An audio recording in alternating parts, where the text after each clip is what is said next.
Muy buenos días, continúa el trabajo en esta plataforma regional desde la ciudad de Cartagena. La siguiente es la octava plenaria paralela denominada Análisis del Riesgo a nivel nacional. ¿Qué es lo que vamos a ver a continuación?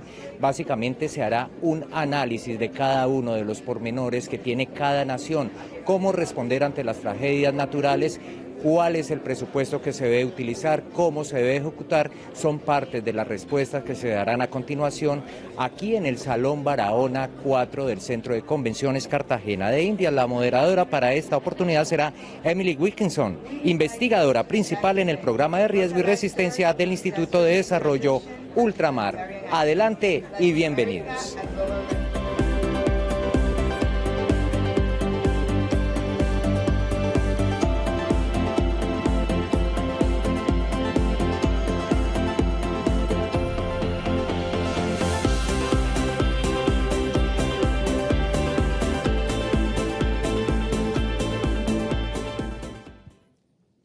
Así es, muy buenos días. Continuamos con esta sexta plataforma regional para la reducción del riesgo de desastres en las Américas. Saludamos a todos los presentes y a las personas que nos acompañan a través de la vía streaming del canal institucional y en los demás portales web de UNGRD y UNISDR. Damos la bienvenida entonces a la octava plenaria paralela, está denominada Análisis de Riesgos a nivel nacional. Entre los objetivos de esta sesión se encuentra el de ilustrar nuevos avances y logros a nivel de las Américas en el uso de información sobre el riesgo de desastres para apoyar procesos de toma de decisión en la implementación de la Agenda de Desarrollo a nivel nacional. En este momento nos va a acompañar nuestra moderadora de esta sesión, la doctora Emily Wilkinson. Ella es investigadora principal en el programa de riesgo y resistencia de Overseas Development Institute en Londres. Y también nos estarán acompañando los panelistas Lieutenant Colonel Kester Romero Craig, director general de la Comisión de Defensa Civil de la Guyana, la doctora Alexandra Alvarado, directora del Instituto Geofísico, Escuela Politécnica Nacional de Ecuador. Asimismo, estarán Óscar Cepeda Ramos, director de Análisis y Gestión de Riesgos en el Centro Nacional de Prevención de Desastres, CENAPRED de México, la doctora Marta Lucía Calvache Velasco, ella es subdirectora del Servicio Geológico Colombiano, del Instituto Técnico Científico del Sistema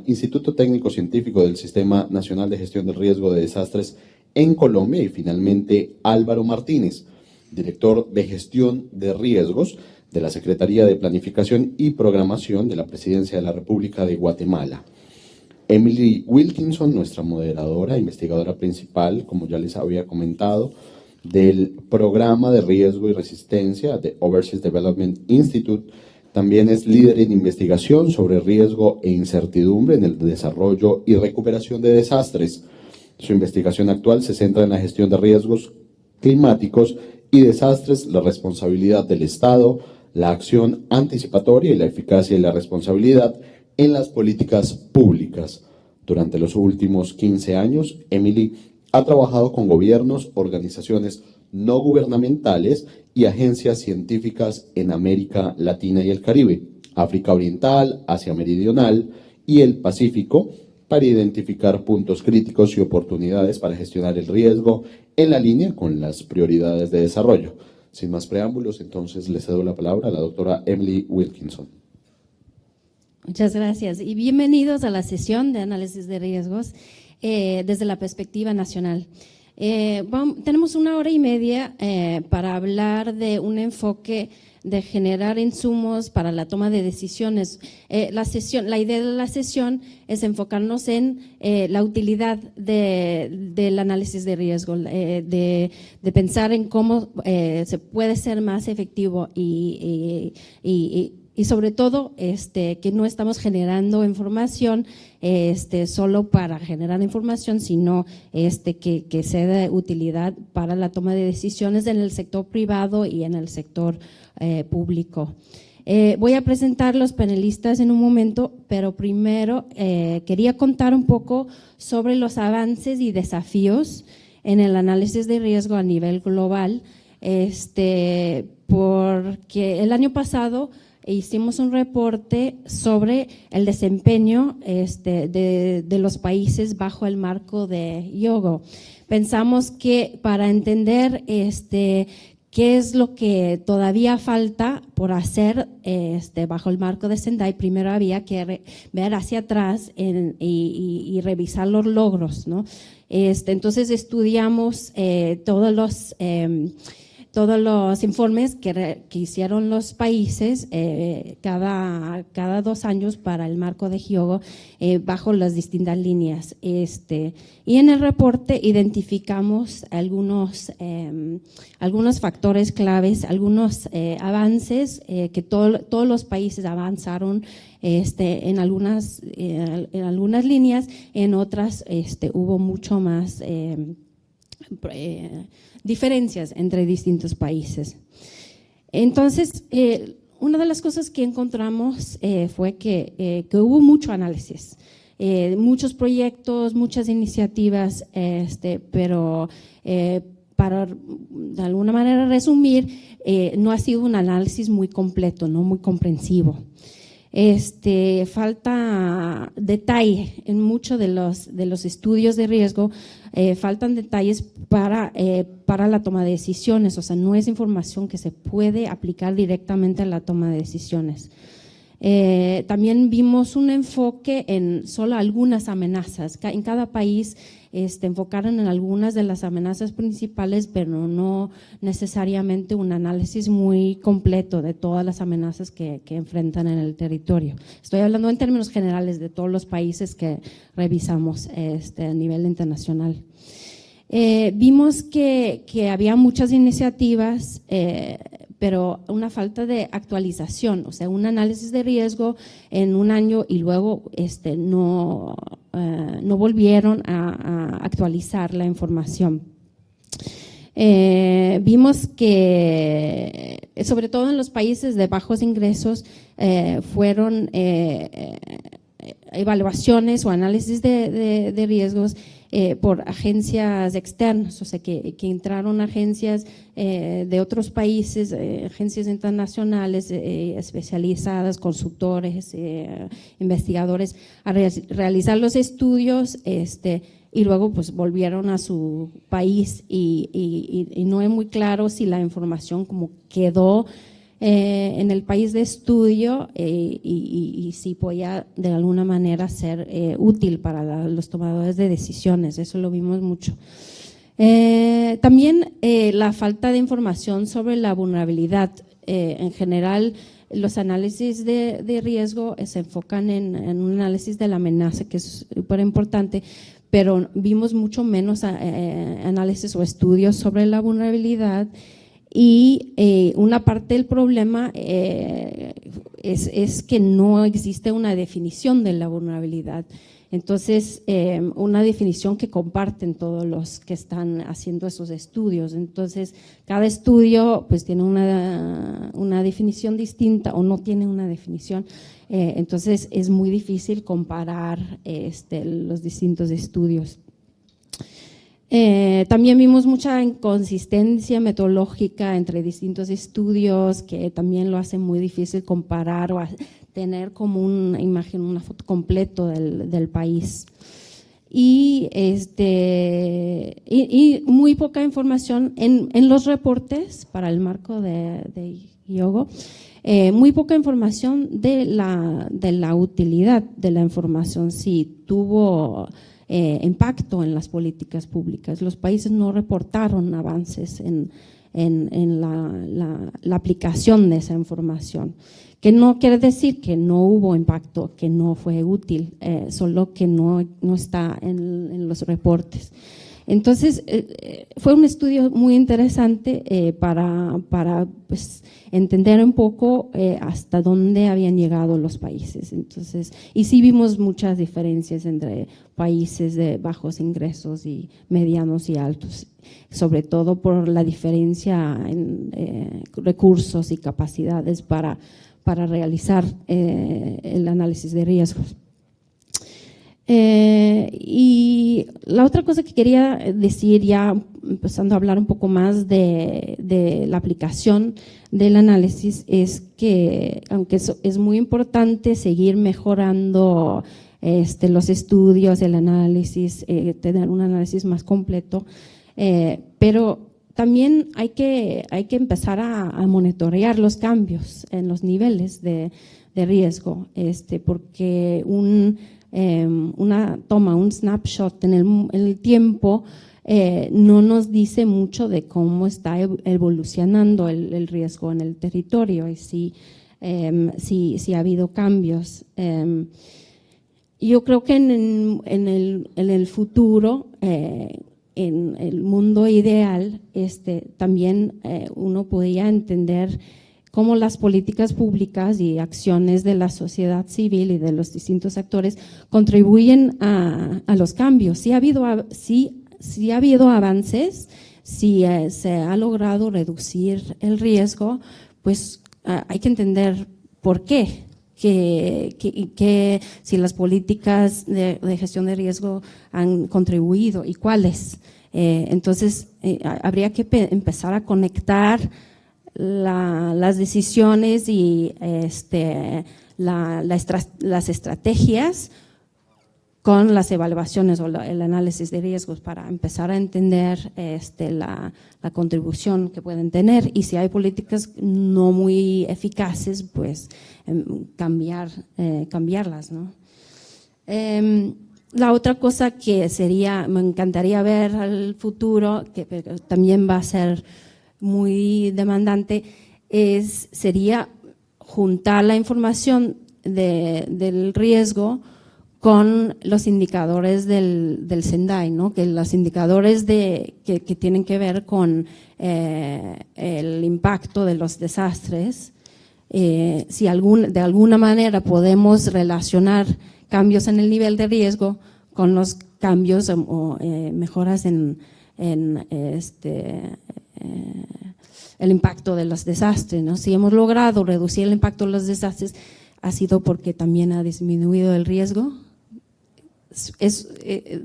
Va a ser muy difícil demostrarlo, me parece, pero sí es una pregunta importante, ¿no? Si el concepto de riesgo es un concepto que valoramos, que es importante entender y tratar de reducir para evitar los impactos, hay que empezar a conectar los indicadores y el análisis. Algunas recomendaciones que salieron del reporte que voy a mencionar sobre la utilidad del análisis de riesgo, que imagino que van a mencionar aquí los panelistas también. Primero, en mejorar el acceso a la información, si existen estudios y resultados, pero la gente que necesita la información no puede encontrar esa información, pues no va a ser muy útil. Hay que poder almacenar la información en un lugar donde es fácil acceder después, ¿no? Cambia el gobierno, las personas que trabajan en el instituto, con muchos cambios hay que poder después, si buscas un estudio que fue muy importante en su momento, saber dónde lo puedes encontrar. También empezar a evaluar el uso o la aplicación del análisis de riesgo, si se está utilizando mucho en un sector, si ha sido exitoso, empezar a tener un sistema más de como monitoreo, ¿no? de esos análisis de riesgo para saber para qué sirven. Y para terminar, tratar de institucionalizar la aplicación del análisis de riesgo, que sea algo que forma parte de cómo opera un país, ¿no? Que en sus planes de inversión tiene que utilizar información que salen de los estudios. Eso me parece muy importante y hay unos muy buenos ejemplos en Latinoamérica, el Caribe, muchos más ejemplos que en otros países, me parece. Bueno, entonces me da mucho gusto poder presentar el panel. Hoy tenemos 5 panelistas que están aquí y no van a hacer una presentación de PowerPoint, porque decidimos que mejor hacer un debate. Entonces les voy a hacer algunas preguntas y luego va a haber oportunidad para ustedes también preguntar a los panelistas. Vamos a tener como media hora después para la sesión de preguntas. Entonces, primero quiero presentar, lo voy a hacer en español. Voy a presentar el Lieutenant Colonel Kester Romero Craig. Él es director general de la Comisión de Defensa Civil, profesional de la gestión de riesgo de desastres, con 20 años de servicio militar y más de 12 años de experiencia trabajando con grupos comunitarios, agencias gubernamentales y organizaciones no gubernamentales nacionales, regionales e internacionales en los sectores de gobierno local, salud, seguridad y medio ambiente. El coronel demostró experiencia brindando capacitación a nivel comunitario, regional y nacional. También es un jugador de equipo con fuertes habilidades de liderazgo, comunicación y de presentación. Anteriormente ocupó los cargos de director general adjunto y oficial de operaciones y capacitación en la Comisión de Defensa Civil, supervisor de aviónica en el ECO y ayudante del cuerpo aéreo y comandante de infantería. Él es, perdón, olvidé decir, es de Guyana.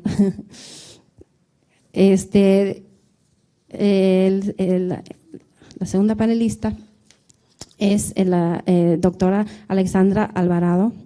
La doctora es actualmente directora del Instituto Geofísico, Escuela Politécnica Nacional de Ecuador. Alexandra es geóloga y tiene una maestría en geodinámica y física de la Tierra de la Universidad de París.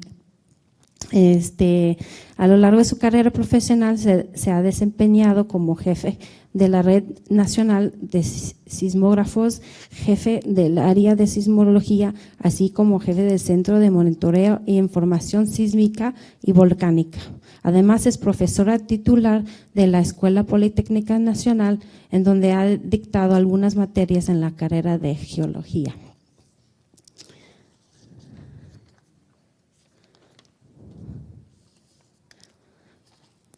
La tercera panelista es la doctora Marta Lucía Calvache Velasco.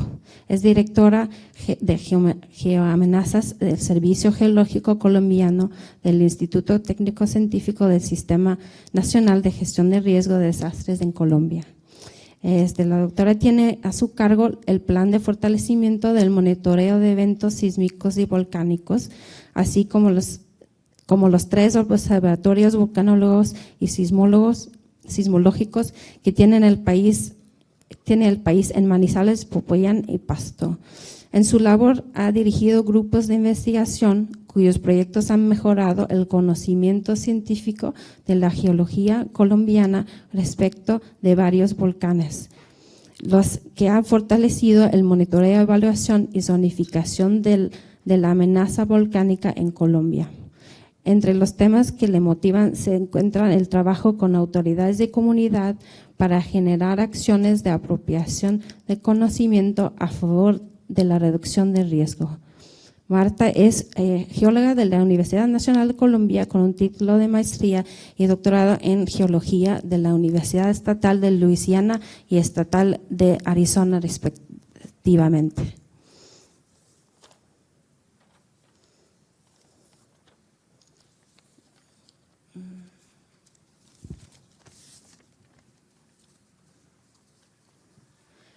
Después tenemos señor Álvaro Martínez, es actualmente director de gestión de riesgos de la Secretaría de Planificación y Programación de la Presidencia de la República de Guatemala, licenciado en Administración de Empresas y MBA especialista en Mercado y Finanzas, doctor en Tributación y Riesgos Financieros. Antes de ser director en CGPlan, asesoraba auspiciado por USAID a pequeños caficultores. Desde la Dirección de Gestión de Riesgos participó en la elaboración del Plan de Desarrollo y Ordenamiento Territorial con enfoque de riesgos en Guatemala y está trabajando actualmente en el ranking de municipios bajo el auspicio del Banco Mundial. También ha participado en la elaboración en México desde el año 2014. Está a cargo del desarrollo y actualización del Atlas Nacional de Riesgos, la coordinación, evaluación y diseño de políticas públicas para la prevención de desastres, así como de encabezar el análisis y investigación de los fenómenos de origen antrópico.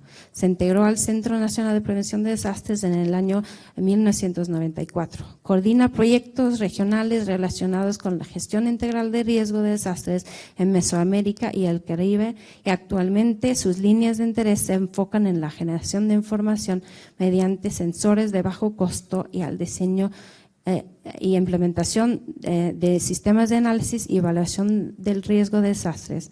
Es ingeniero civil egresado de la Facultad de Ingeniería de la UNAM y cuenta con una especialidad sobre infraestructura de datos espaciales por la Universidad Politécnica de Madrid. Ok, y me encanta que tenemos aquí una buena equidad de género en el panel. Eso está muy bien.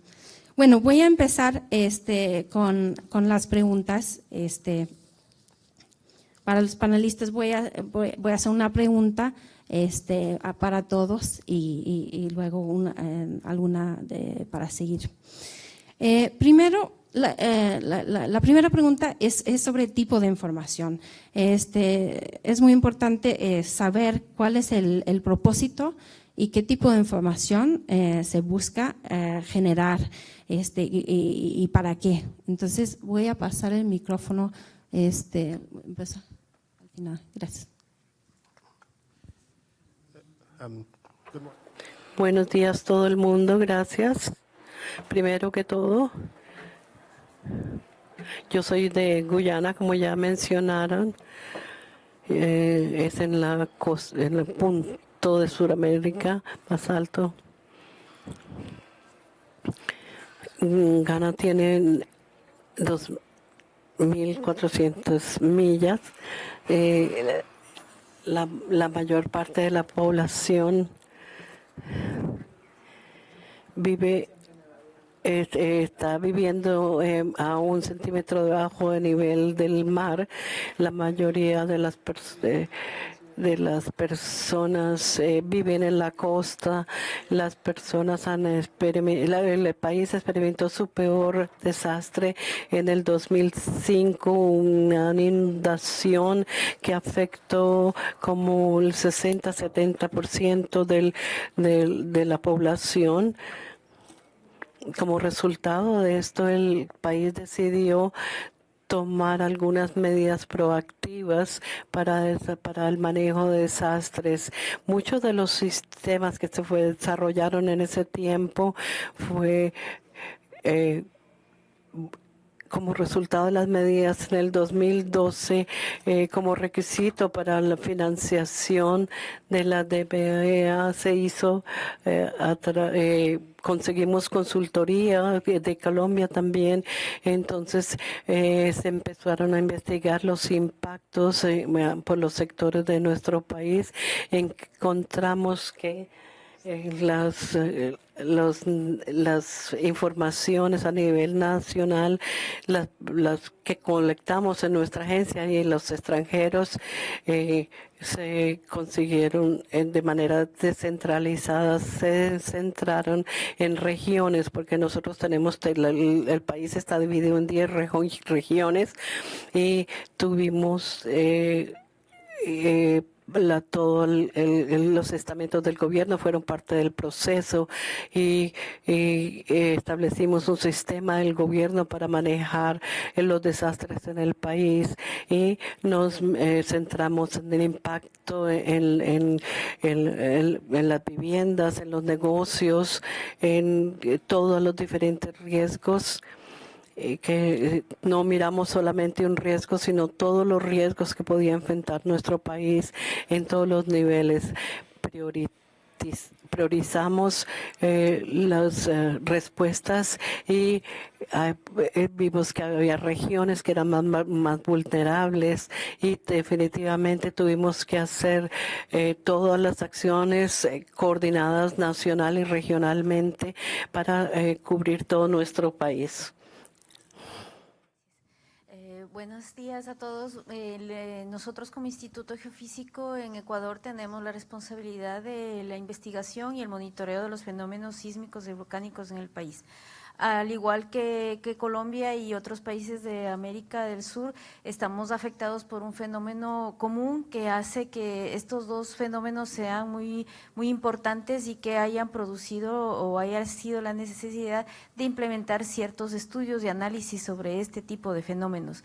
Nosotros producimos estudios de investigaciones que permiten conocer la recurrencia, la frecuencia, las características de cada uno de estos fenómenos, y esa información se plantea o se presenta generalmente en mapas de amenaza que se han desarrollado para especialmente los fenómenos de carácter volcánico. En el caso de la amenaza sísmica también se ha hecho un análisis de una evaluación de la amenaza que podría surgir con eventos bien importantes como el del 16 de abril del año 2016 y que son proporcionados tanto a todas las autoridades como al público en general.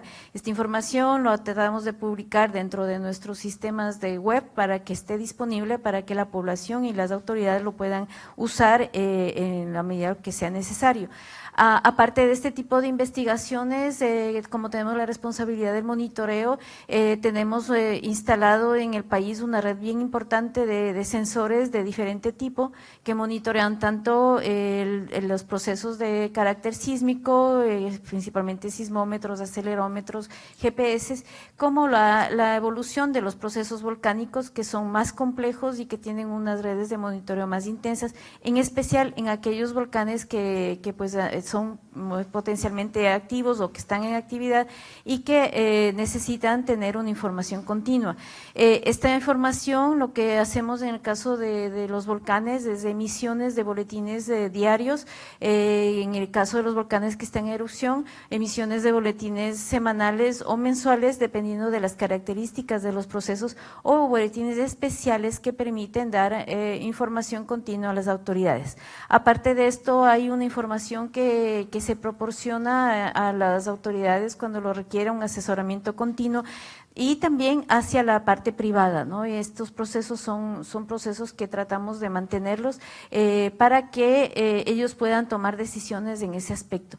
De otra manera, también tratamos de tener informada a la población en el sentido de el conocimiento del fenómeno, que lastimosamente creo que no es único en el problema que tenemos en Ecuador, que es una falta de conocimiento científico sobre estos temas, que hace que la población sea más susceptible a todos los rumores y por lo tanto se genera mucho temor.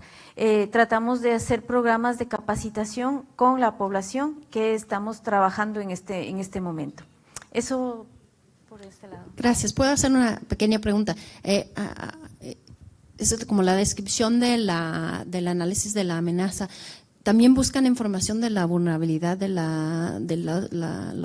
las comunidades cercanas a los volcanes? Bueno, nosotros hacemos sí un análisis también, no es nuestra directa objetivo de estudio, pero lo tratamos de hacer porque nos interesa el poder tener una información de cuáles serían los sitios amenazados justamente para trabajar con las comunidades en esos lugares, para implementar ciertas metodologías de trabajo que por un lado ayuden a monitorear el problema, el evento, pero también para que esa comunidad tenga una preparación mayor. Generalmente son análisis más de exposición, ¿no? de lugares donde pueden estar, pero son en ese objetivo, ¿no?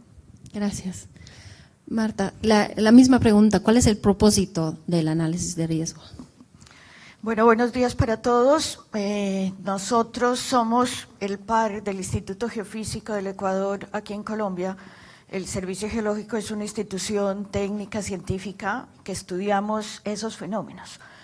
Pero nosotros desde hace mucho tiempo, yo creo que desde el Nevado del Ruiz, nos dimos cuenta que no se saca nada con que nosotros sepamos del volcán, si es la comunidad, es la autoridad la que no entiende qué es el volcán, qué es lo que produce un volcán, qué es el sismo, lo que puede producir el sismo. Yo creo que son fenómenos que no ocurren tan frecuentemente en la historia, digamos, de la vida de una persona, y ahí la dificultad con percibir a veces lo que ocurre. Es lamentable, yo aprovecho las imágenes de la erupción del volcán de fuego.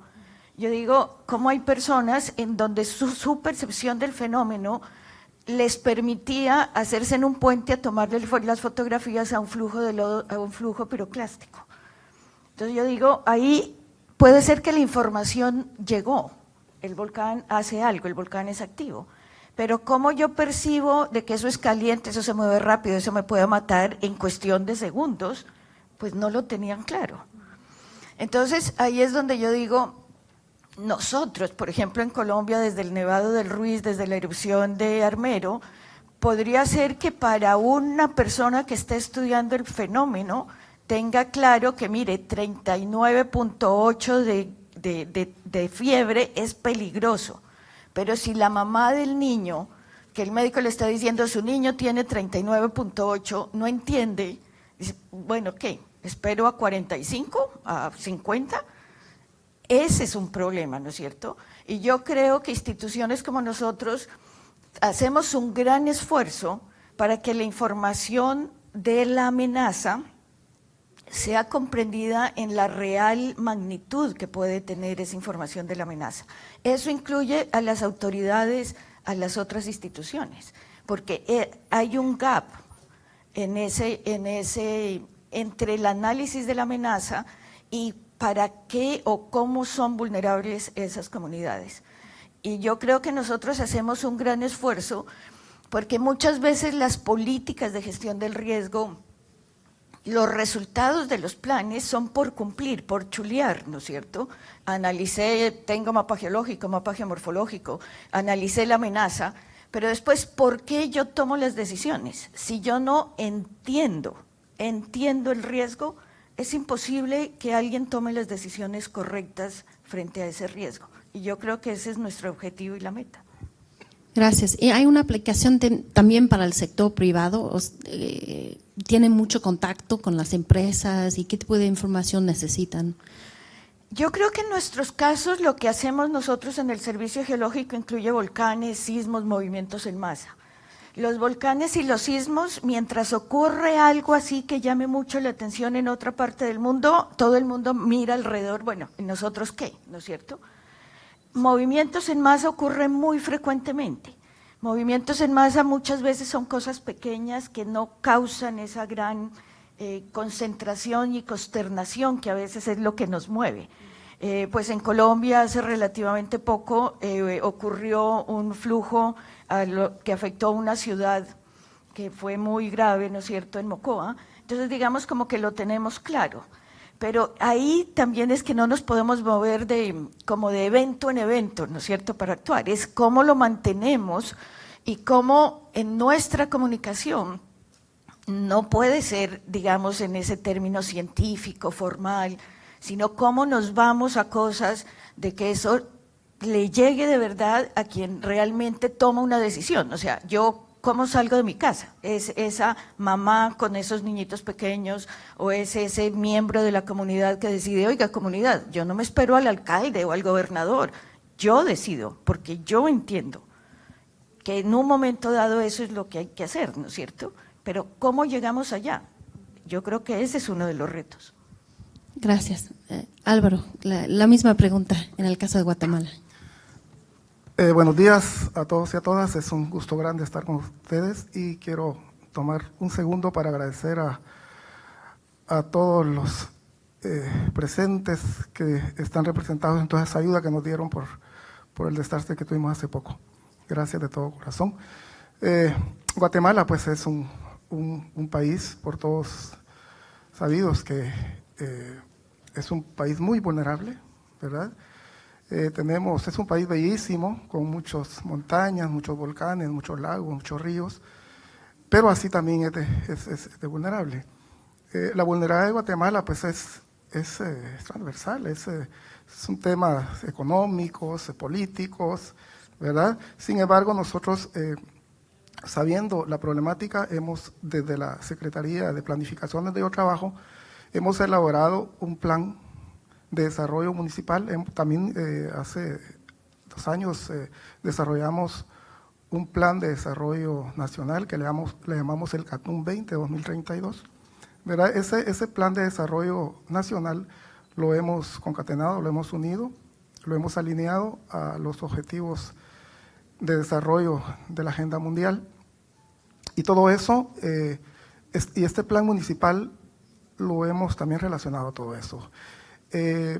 Nosotros teníamos un plan de desarrollo de hace 10 años, pero no incluía lo que este plan tiene hoy, que es el ordenamiento territorial, la gestión de riesgos. La gestión de riesgos desde el punto de vista transversal, ¿verdad? Tenemos mucha atención en nuestros niños y niñas, en nuestros discapacitados, migrantes, nuestras mujeres embarazadas, total.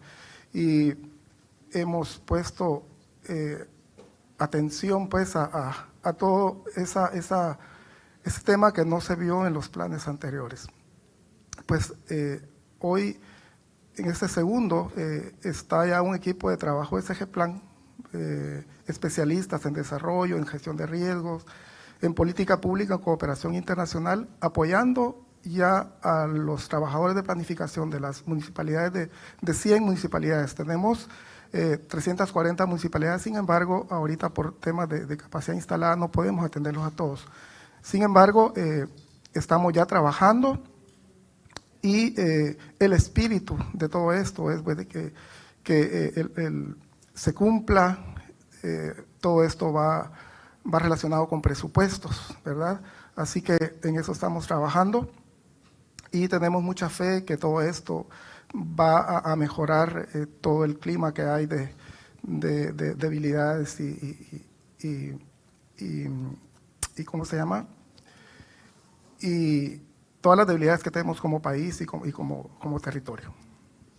Gracias. Una pequeña pregunta. ¿Qué tipo de información usan para informar para los planes de desarrollo? ¿Y en qué formato? Porque suena que se está utilizando mucho, entonces sería interesante saber en qué formato o presentación de la información. Pues nosotros tenemos toda una caja de herramientas, ¿verdad? Tenemos formatos para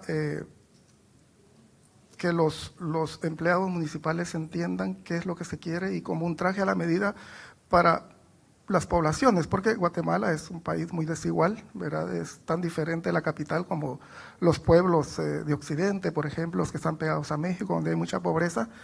Y entonces se está informando y se está llevando como de la mano todo lo que en realidad se pretende en el desarrollo de cada municipio. Por ejemplo, si un municipio, sus capacidades y sus potencialidades son turismo, pero se dedica a otra cosa, por ejemplo, entonces se tiene toda un andamiaje de información y estrategia con el Ministerio de Economía para ver de qué manera se desarrollan esos pueblos, más o menos.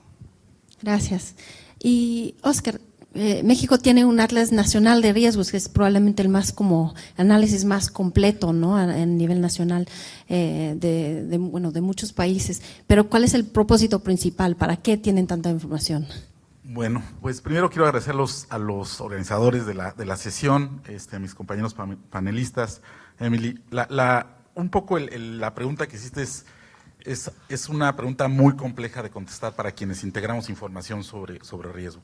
Y porque pues el riesgo en sí es complejo, es una condición de la probabilidad de sufrir algún nivel de daño en los sistemas expuestos a partir de una amenaza para una vulnerabilidad que tiene que ser clasificada. Entonces, eso pues está muy bien estructurado y muy bien definido para los entes técnicos. Entonces, los entes técnicos entendemos ese nivel. Pero para abundar un poquito y poner, como decimos los mexicanos, pimienta y sal a la discusión, podremos establecer varios niveles de comunicación sobre los peligros, los riesgos y las amenazas y la vulnerabilidad. En México estamos intentando abarcar por lo menos los siguientes grupos de usuarios de información. El primero tiene que ver con el conocimiento muy técnico, el riesgo como tal, la probabilidad de pérdida esperada para los entes financieros. El segundo tiene que ver con los tomadores de decisiones. El Atlas de Riesgos establece la Ley General de Protección Civil, es el marco de referencia para la elaboración de políticas públicas, y en ese sentido este Atlas tendría que tener la consideración no solamente de la amenaza, sino trabajar un poco más en la vulnerabilidad, que es donde los organismos de gestión de riesgos y los diferentes sectores gubernamentales pudieran incidir. Entonces, en este sentido, pues el segundo nivel es ese, y en México a nivel nacional, subnacional y a nivel local. La estructura que establece la ley replica en esos tres niveles la elaboración de estos instrumentos. En tercer nivel, pues pensamos que la iniciativa privada en general son usuarios también de la información. Tenemos el caso en México de sectores privados que se acercan a compartir información sobre principalmente la localización de sus activos con la finalidad de poder obtener una condición cualitativa del nivel de amenaza que se pudiera presentar. Y en último los casos, y el más complicado, es el que tiene que ver con la población en general. Este es un ámbito muy cambiante y muy dinámico, como el propio riesgo. Por ejemplo, el año pasado, después de los sismos, la consulta de información sobre la amenaza sísmica pues fue exponencial. Y básicamente la población transita entre el tema de la amenaza, o sea, conocer el fenómeno y la intensidad, pero la intensidad en un nivel no cuantitativo, sino cualitativo. Ese es un tema que hay que todavía trabajar mucho. Y también es muy dinámica porque también tiene que asociarse hacia donde vive, a sus medios de vida, y entender esta parte de la vulnerabilidad de manera inherente al propio riesgo es todo un reto. Entonces, yo diría que son esos niveles, y aunque tenemos un Atlas Nacional, nos hace falta trabajar todavía en la parte, no solo del conocimiento, que nos parece que ahí hemos avanzado, sino en la comprensión. Hay una diferencia entre el conocimiento y la comprensión. Gracias. Voy a hacer la siguiente pregunta, que para llegar un poco más al grano, ¿no? Queremos tener unos ejemplos de cómo se ha aplicado la información de análisis de riesgo, cómo se ha ido utilizada para soportar un proceso de toma de decisiones. Entonces, Kesta, an example, a really concrete example of how risk information has actually been used in a decision-making process.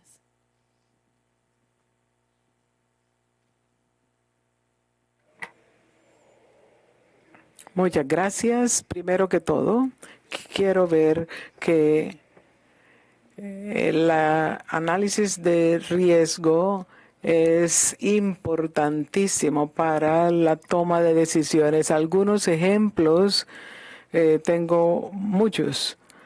Es utilizar la evaluación de riesgos para realmente conseguir los recursos del sector privado. Identificar las comunidades vulnerables. También es indicar al sector privado cómo los peligros pueden afectar sus negocios y si el riesgo no se reduce, cómo los pueden afectar. La comunidad invierte en la comunidad, el sector privado. Se dieron cuenta de que no estábamos inventando nada, porque primero que todo tenemos la comunidad. Si se inunda, todos los negocios van a ser afectados y el sector privado invierte muy poco en el transcurso del año, pero hubo muchísima lluvia y se anegaron muchos negocios. Entonces, si el sector privado no invierte, va a estar perjudicado. Y para poder desarrollar un plan de acción a nivel municipal para utilizar la información para priorizar y reducir en las regiones la reducción del riesgo. Y este análisis se utiliza para trabajar en hospitales de nivel 1 para aplicar proyectos de hospitales inteligentes en algunas comunidades. Tenemos la evaluación para la ubicación de los recursos antes de que haya un gran impacto. Tener muy claros cómo se ubican los recursos, cómo se construyen las casas y que hayan recursos dentro de la comunidad para poder ayudar a los afectados. La evaluación de riesgos es muy útil y puede ser utilizado de muchas maneras para reducir los riesgos en las comunidades. ¿Y cómo pueden ustedes medir el impacto? ¿Hay algún intento de medir ese impacto? Acabamos de hacerlo. El impacto medido es algo que hay que presentar. No lo hemos hecho de manera constante, pero hay un impacto positivo en la aplicación de las recomendaciones, particularmente en una comunidad. No hubo pérdidas con años anteriores, muchas pérdidas. Muchas gracias. Una pregunta para Ecuador, si hay un ejemplo donde se ha aplicado un análisis de riesgos en una situación en la práctica. Bueno, fundamentalmente un ejemplo bien interesante fue el proceso eruptivo del volcán Tungurahua, que empezó prácticamente hace 20 años, en el cual prácticamente todos los años teníamos erupciones del volcán. En este caso se implementó un sistema de avisos para los procesos, las erupciones como tal, en el que se pudo coordinar con las oficinas de gestión de emergencias para que se hagan evacuaciones de acuerdo a las características que presentaba el fenómeno y también las proyecciones de las dispersiones de ceniza que afectaron muchísimo para la parte agrícola y ganadera en la zona del volcán. Este proceso eruptivo también, aparte de la ceniza, tuvo problemas muy importantes con la generación de lahares. Estos son flujos que bajan por las laderas del volcán y que afectaban principalmente todas las vías de acceso hacia la zona oriental del país y sobre todo pues una población muy turística del Ecuador. Este sistema para el aviso de lahares, que pueden ser muy peligrosos porque pueden llevarse los vehículos y causar mucho problema, se instaló un sistema en el que se podía monitorear la generación de los flujos en las partes altas, se avisaba inmediatamente hacia la policía fundamentalmente para que cierre las vías. Este sistema fue muy importante porque de todos los flujos que bajaron, que fueron algunos cientos, se pudo avisar la mayoría de ellos y se evitó muchos problemas hacia la población. Los problemas únicos que hubieron, así como dice Marta, es un poco la percepción de la gente en el sentido de que eso que baja puede ser muy peligroso y pues en algunos casos algunos conductores no tomaron atención y quedaron empantanados, digamos, en el flujo. Sin embargo, todas las alertas fueron muy importantes. Hay unos centros de unas piscinas en la parte baja del volcán que fueron completamente rellenadas por varios flujos que bajaron por esa zona y que se pudo avisar y alertar a esa población para que salgan y no tuvieron problemas. Y el otro muy importante asociado también a los flujos fue el aviso que se da a una central hidroeléctrica que está más abajo del volcán, es una de las principales centrales hidroeléctricas que tiene el país, que se les provee información continua de la presencia de flujos. Eso ayudó a que ellos tomen medidas de precaución en el momento que bajaba un flujo y que puedan precautelar toda la generación de energía. Esto fue una asociación muy importante que tenemos con ellos, continuamos con este proceso y que ayudó mucho a evitar consecuencias mayores, sobre todo en cuanto a la generación, ya que como es una central grande, provee una gran parte de la energía y era muy crítico el hecho de que esa central se dañara, ¿no? Gracias. Y eso para toma de decisiones como más a corto plazo, para estar mejor preparados y para hacer evacuaciones y así. También tiene un impacto tener esa información incide en alguna manera en los planes más a largo plazo de inversiones, evitar inversiones o construcciones en zona de riesgo. Bueno, esa es la parte más compleja, ¿no? Así como indica Marta, el hecho de que las autoridades conozcan esta información y la empleen para planificación futura ha sido bien difícil, ¿no? Y tenemos mapas de ya varios años, más de 20 años de generación de estos mapas de amenaza justamente para estos fenómenos, como el caso de este volcán gigante que tenemos, que es el Cotopaxi, pero nunca se ha utilizado esa información para la planificación del territorio. Y ahora tenemos un problema bien grave con este volcán, porque se asentó una gran cantidad de población e infraestructura importante en los sitios donde podrían pasar estos lajares y que no consideraron de ninguna manera utilizaron esta información que se generó.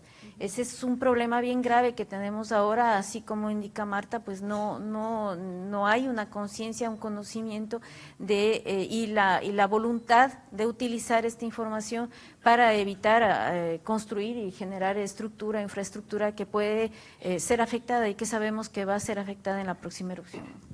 Gracias. Marta, la misma pregunta, un ejemplo específico de donde se aplicó el análisis de riesgo en una toma de decisiones. Bueno, yo creo que nosotros tenemos un ejemplo muy bueno, muy bonito, que nadie lo conoce, o la gran mayoría no lo conoce, y fue la actividad de un volcán que se llama el volcán Nevado del Huila.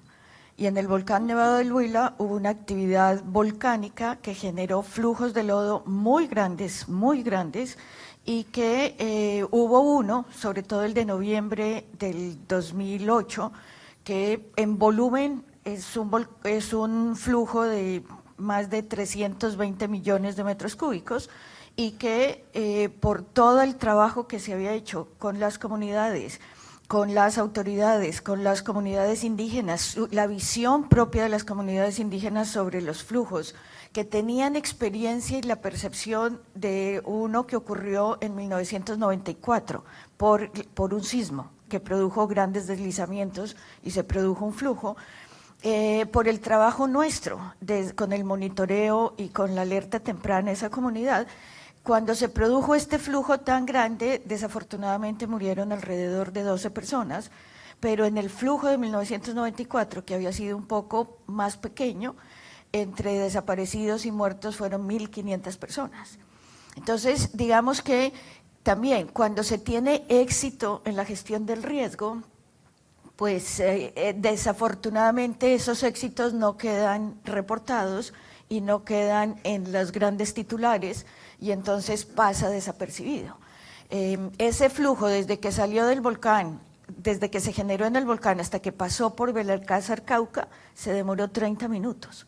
Entonces también en el Nevado del Ruiz se demoró 2 horas en llegar a Armero.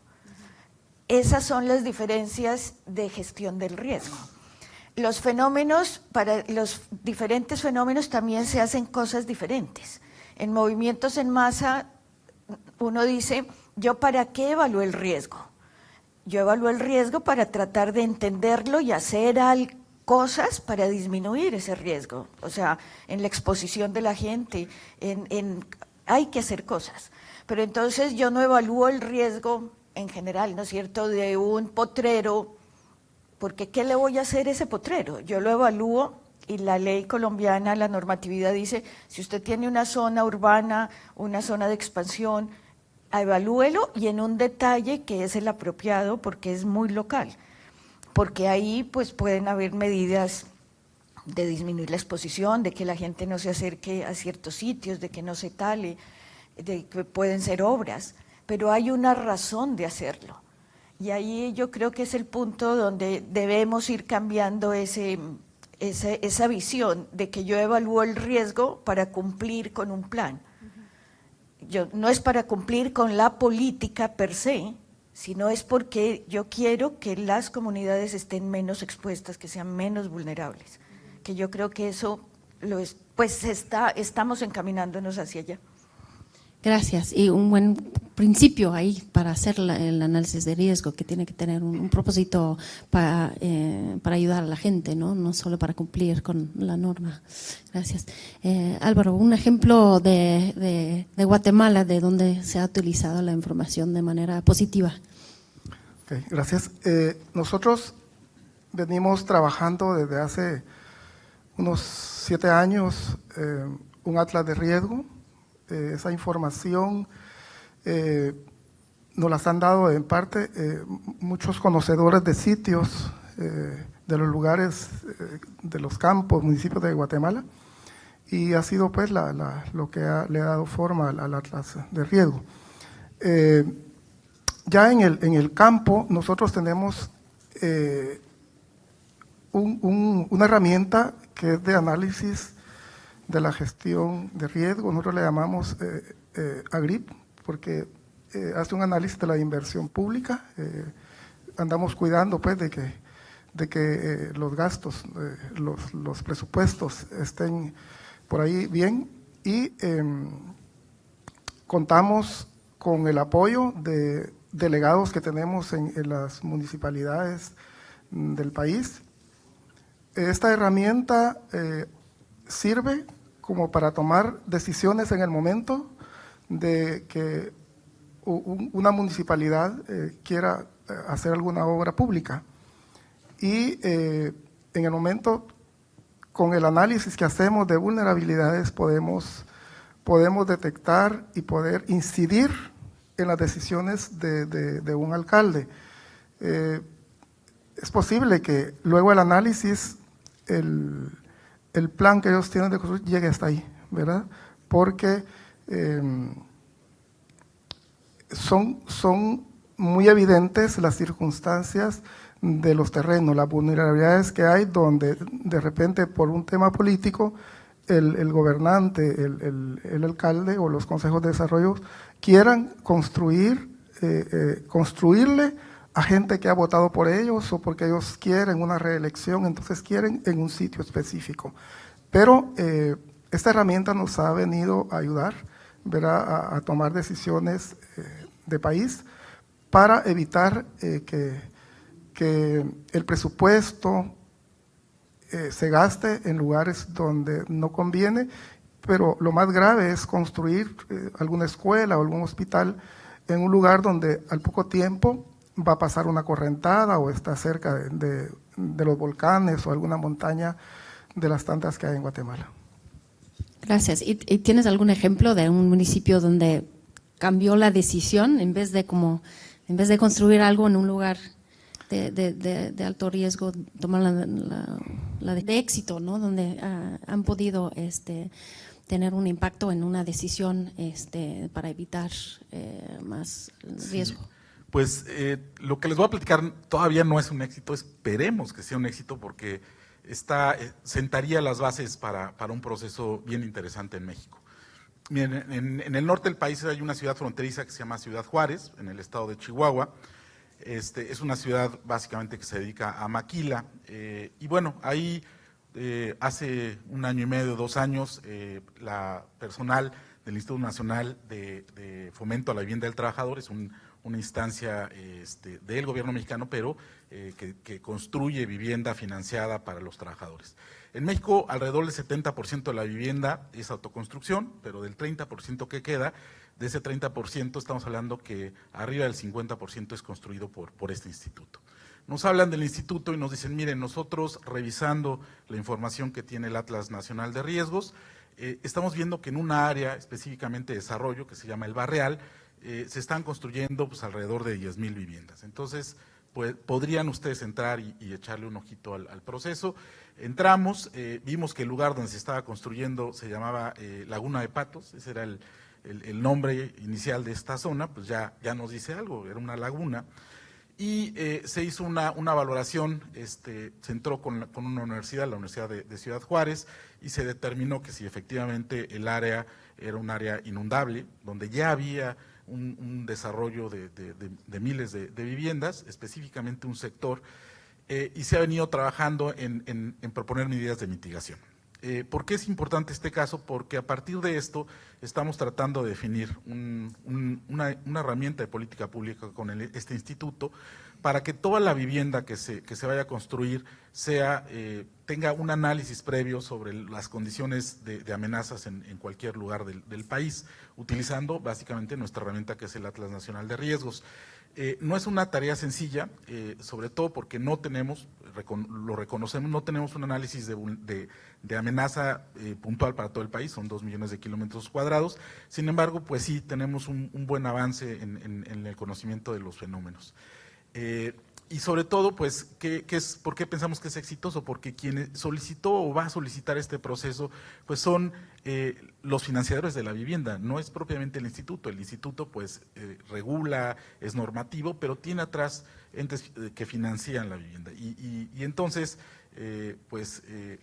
si aplicamos la regla de oro, que el que tiene el oro pone las reglas, lo que vamos a hacer básicamente es establecer que se tenga que hacer una consulta sobre los niveles de amenaza. El Instituto de Vivienda del Trabajador lo que hace es establece en sus reglamentos y en sus lineamientos que debe ser consultado, y esto pensamos nos permitirá reducir el riesgo a futuro para este sector muy particular. Gracias. Y la pregunta adicional es, ¿qué se puede hacer con respecto al sector informal, ¿no? Porque un instituto público, pues tienen una incidencia. ¿Qué se puede hacer con toda la vivienda informal que existe? Sí, pues otra cosa que hemos imaginado un poco, que es a partir de conocer los fenómenos, la amenaza, se diseñan o se implementan pues cartillas que tienen que ver un poco con cómo no construir vulnerabilidad física básicamente de la vivienda. Creo que ahí es donde hemos trabajado un poco más, nos hace falta mucho, porque cómo hacemos, o comentaban mis compañeros panelistas, cómo hacemos para que una persona que aunque sabe que está en una zona sísmica porque de manera frecuente percibe los sismos, cómo puede considerar que su vivienda pues es muy vulnerable. Y es un tema bien complejo, porque regularmente nuestra vivienda es un lugar donde nos sentimos seguros, es donde llegamos a descansar, es donde la gente ha pues ido construyendo a partir de lo que ha podido. O sea, un año construye un piso y cuando ahorra, pues construye otro, y entonces difícilmente se involucra con una condición de pensar que es muy vulnerable porque no está bien diseñada o no tuvo acompañamiento técnico. Ahí lo que hemos hecho es llegar a identificar a partir de los censos que se hacen en México cada 10 años, cuáles son los municipios del país que bajo cierta combinación de materiales de techos y de muros son aquellos que podemos considerar conjuntamente con la amenaza los municipios que tienen una mayor propensión a sufrir daños, ¿no? No es riesgo puro, pero sí es un nivel de vulnerabilidad, y sobre esos municipios que tengan más del 80%, 90% de vivienda vulnerable, diseñar e implementar acciones muy precisas de reducción de la vulnerabilidad. Muchas gracias, y gracias a todos los panelistas por sus historias y los casos que nos han contado. Ahora podemos tomar unas preguntas del público. No sé cuánto tiempo tenemos porque empezamos tarde, pero hay tiempo para varias preguntas. Entonces, si quieren levantar la mano y vamos a pasar un micrófono, si pueden decir su nombre y cargo.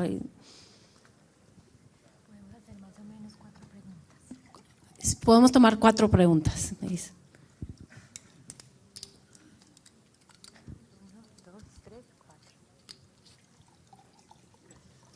Sí, buenos días. Mi nombre es Gloria Ruiz, Servicio Geológico Colombiano, Colombia.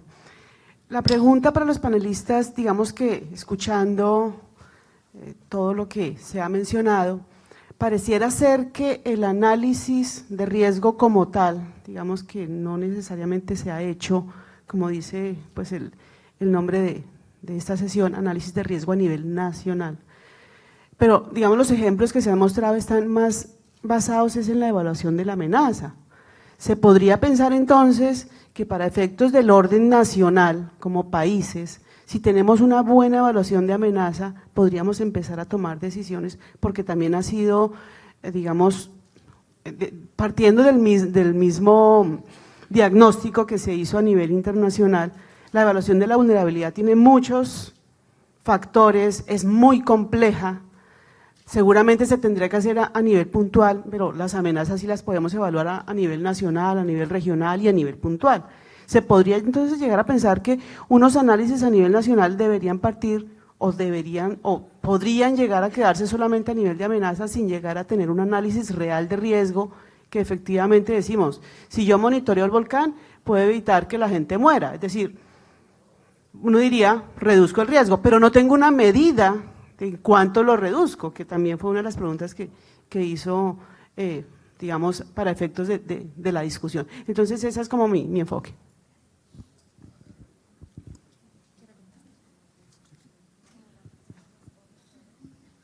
Yo muy rápido. Yo creo que el riesgo se puede medir a nivel nacional. El caso de México es interesante. Hay un mecanismo que se llama RFONDEN, que básicamente determina el riesgo en términos de su probabilidad de pérdida, en términos económicos, y permite dimensionar los fondos nacionales o federales para la atención de la emergencia. En todos los niveles del análisis de riesgo siempre son aproximaciones. Va a ser muy complicado llegar, inclusive al nivel local, a tener una evaluación de riesgo muy precisa. Entonces, la idea es generar aproximaciones que nos permitan tomar decisiones.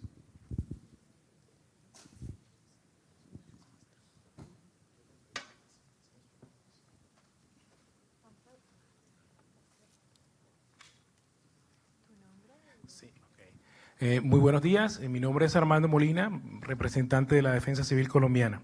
Bien, cuando nosotros hacemos un análisis no para dejarlos en los papeles. Creo que el análisis debe incidir en diseñar un planteamiento estratégico para pues reducir esos niveles. Con referencia al tema de marco de Sendai, el primer objetivo es reducir la pobreza, y sabemos que cuando mejoramos los niveles socioeconómicos de las comunidades, bajamos los niveles de vulnerabilidad. ¿Qué estrategia, puede ser la respuesta para cualquiera de los panelistas, qué estrategia se ha diseñado o se ha implementado en base a esos análisis para poder mejorar las condiciones de vulnerabilidad, teniendo en cuenta la cuestión económica de las familias?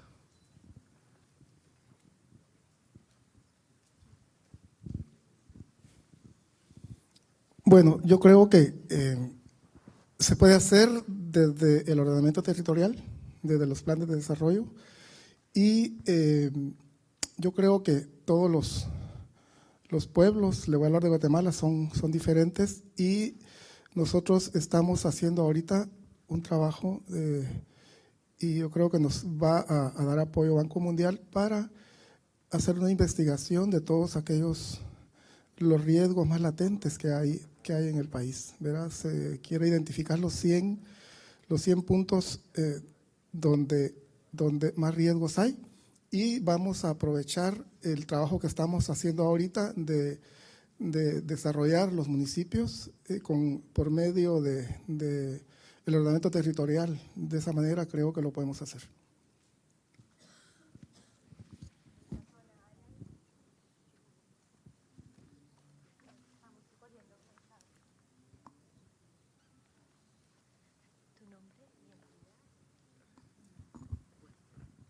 Buenas tardes, mi nombre es Santiago Aristizábal, represento a la empresa Emergencia, Seguridad y Soporte SAS.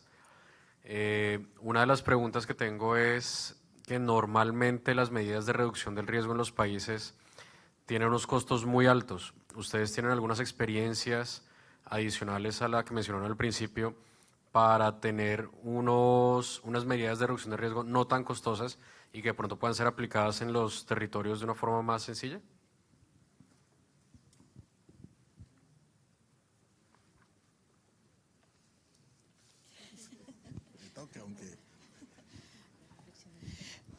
Bueno, yo creo que eso es bien difícil de contestar, ¿no es cierto? Porque asumo que la pregunta cree que lo único que se puede hacer es, no sé, hacer obras muy costosas o comprar y que la gente se retire.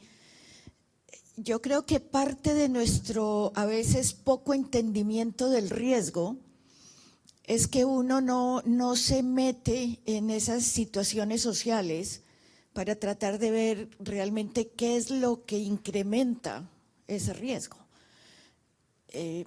Mi visión es, hemos trabajado más en amenazas. En general, en el panorama también se cree que en la amenaza todo está claro y todo está hecho y que eso es perfecto y que las alertas tempranas funcionan, lo cual no es verdad. Allí es, mientras uno conoce más, sabe que menos sabe, sobre todo en fenómenos naturales y en procesos naturales.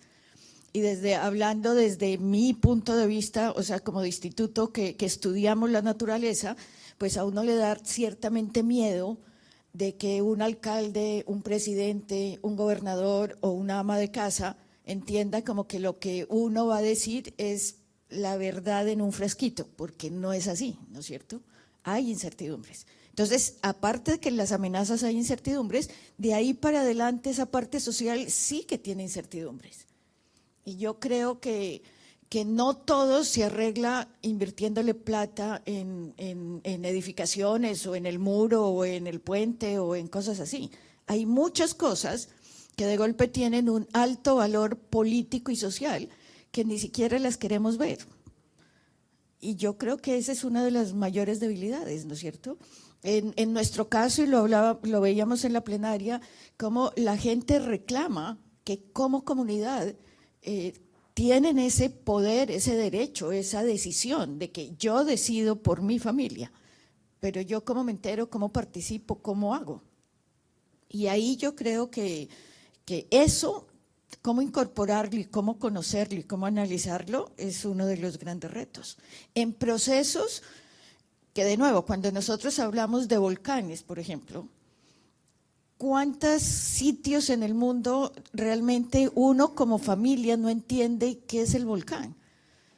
En Colombia nosotros tenemos ejemplos claros con un volcán activo, donde hay fotos de 1936 con un flujo piroclástico bajando en la dirección donde ahora hay población que dicen, el volcán no me hace nada, eso no es peligroso, el volcán está bien conmigo. Y se volvió una posición política y una posición de intereses, pueden ser políticos, de liderazgo y sociales, donde no permite que eso se vea. Entonces, en esas vulnerabilidades sociales, ¿qué hago yo para manejarlas? ¿Qué hago yo como país, no es cierto? Que creo que son bien complicadas.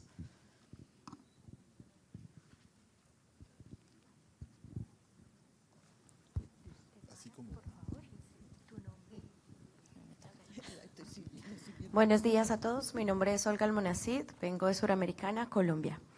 La pregunta puntual es referente a los análisis de riesgo de los diferentes países. ¿Cómo se hace esa interacción con el sector privado para que el sector privado pueda hacer intervención de mitigación o de prevención en frente al riesgo? ¿Y cómo se suma ese proceso dentro de la transferencia del riesgo a través de las aseguradoras? Bueno, en nuestro caso y la experiencia que tenemos es que esa relación con la parte privada es bien compleja. Es bien compleja porque hay una serie de factores, sobre todo económicos, que interfieren en la necesidad de utilizar esa información para mitigar o disminuir el riesgo. Como bien decía la pregunta anterior, o sea, el hecho de saber la parte económica, cuánto nos cuesta, es un factor bien limitante para poder tomar acciones. Los casos como, por ejemplo, en el caso que tuvimos en el mismo volcán en Tungurahua, era una zona turística. Todo el sector privado dedicado al turismo decidió ignorar la presencia del volcán. Cada vez que había un aviso de que había una nueva reactivación del proceso del volcán, se tomaba como que, bueno, estos están pero dañándonos todo, ¿no? Nos están arruinando nuestra forma de vida. Y eso era una resistencia bien grande que tuvimos, al punto que incluso teníamos amenazas del sector turístico en que no digamos nada porque el momento que nosotros decíamos algo, toda la parte turística se acababa. Entonces, esa relación que es muy compleja, es muy difícil de manejar y en nuestro caso no debíamos nosotros intervenir directamente, no era nuestra obligación hacerlo, sino es a través de los mecanismos o los intermediarios que serían todas las autoridades, que finalmente no actuaron, ¿no?, durante esos procesos y dejaron esa relación muy chocante durante todo este tiempo hasta que al fin los operadores turísticos decidieron tomar o incorporar esa amenaza que tenían dentro de un proyecto turístico que diga, bueno, venga, vea el volcán, es súper interesante, tiene que estar en tales lugares, etcétera. Pero eso tardó casi los 20 años del proceso eruptivo. Entonces, es bien compleja esa relación con la parte privada. Por otros lados, hay otros personas privadas o grupos privados que más bien están deseosos de tener esa información. Pero no es una relación entre la autoridad y el grupo privado, sino casi siempre se da hacia los entes de monitoreo e investigación, es directamente con nosotros las preguntas. No es que es una red que se articula y se engrana dentro de un proceso nacional, de políticas nacionales, no se engrana así, se va por partes, porque también desde el punto de vista de la parte privada, algunas autoridades, como hemos podido constatar, pues no les importa mucho esto, ¿sí? Y tratan de obviarlo, no lo toman dentro en consideración de sus procesos o como una obligación que deben hacerlo. Entonces lo dejan pues que sí, vayan y trabajen con los institutos, ellos saben, ellos deciden y ustedes trabajen con ellos, ¿no? Entonces hemos tenido experiencias desde el punto de vista privado que han sido muy importantes, ¿no? Que han resultado en procesos que han permitido mitigar y de cierta manera precautelar sus inversiones, ¿no? Pero es bien complejo. Esta parte no necesariamente, como contestando también un poco la pregunta, ¿no?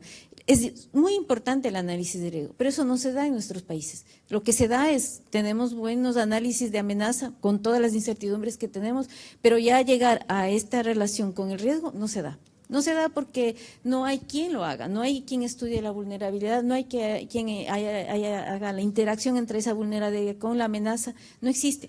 Entonces es casi todo muy empírico, muy así que bueno, sí más o menos, pero porque sí, como bien dice Emily, no tenemos ningún valor, una medida cuantitativa de cuánto ha impactado estas relaciones en ningún país. ¿Por qué? Porque no hay un análisis real del riesgo en nuestras regiones.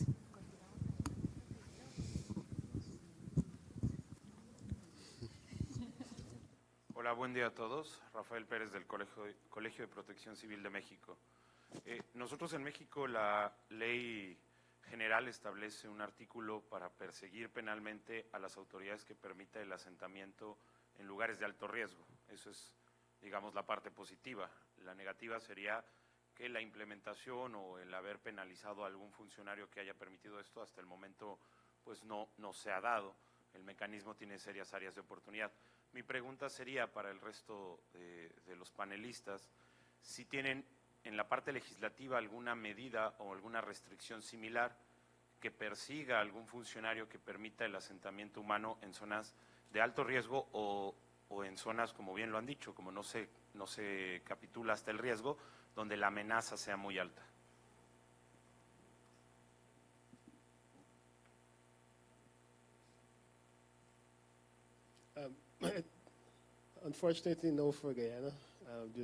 Desafortunadamente no tenemos eso,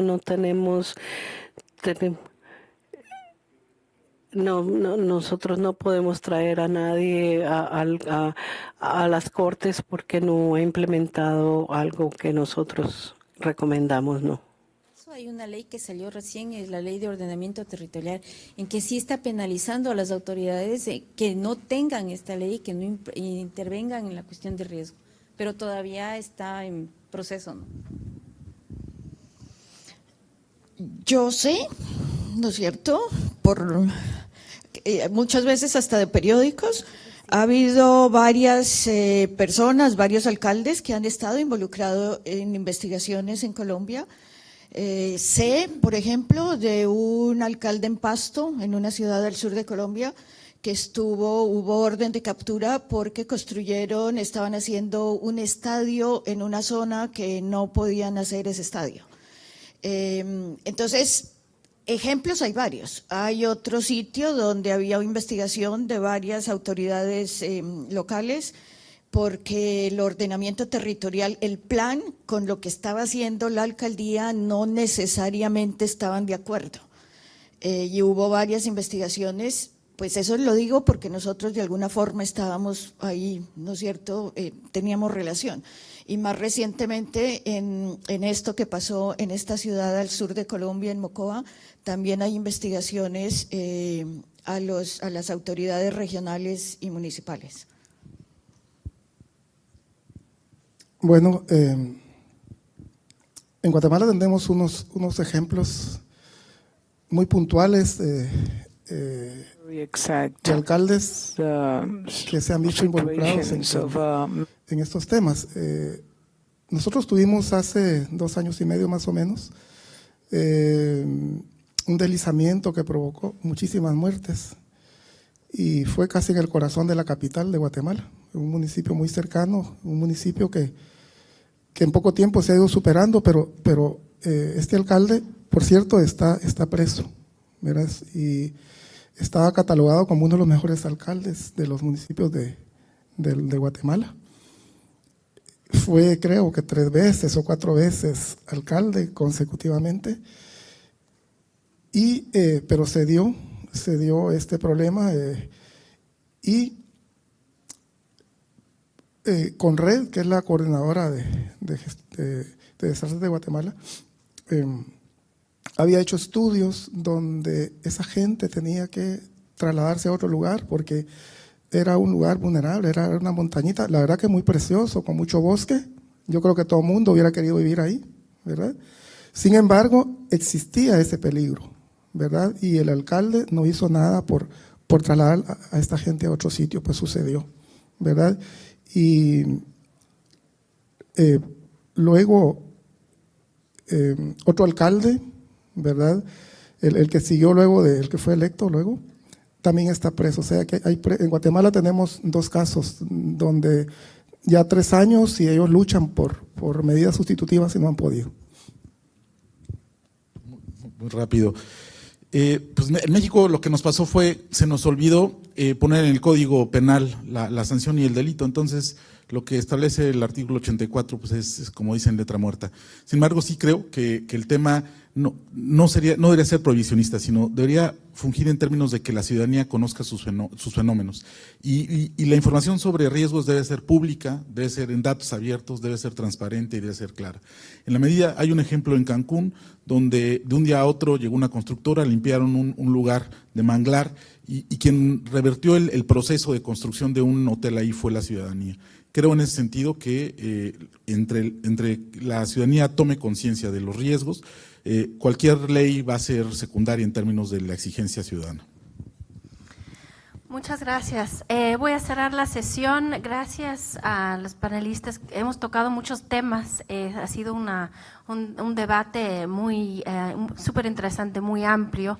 Creo que empezamos pensando en el análisis de riesgo y su aplicación y terminamos hablando de múltiples aplicaciones y algunos casos de exitosos, unos ejemplos muy buenos, y es importante compartir esas experiencias porque así podemos aprender mucho de los distintos países, ¿no? Muchas veces no salen esas historias y hay que compartir más las experiencias porque hay mucho aprendizaje como informal. Ahí ha sido un debate súper interesante y quiero agradecer a todos por sus presentaciones y sus respuestas a todas las preguntas y un aplauso para el panel.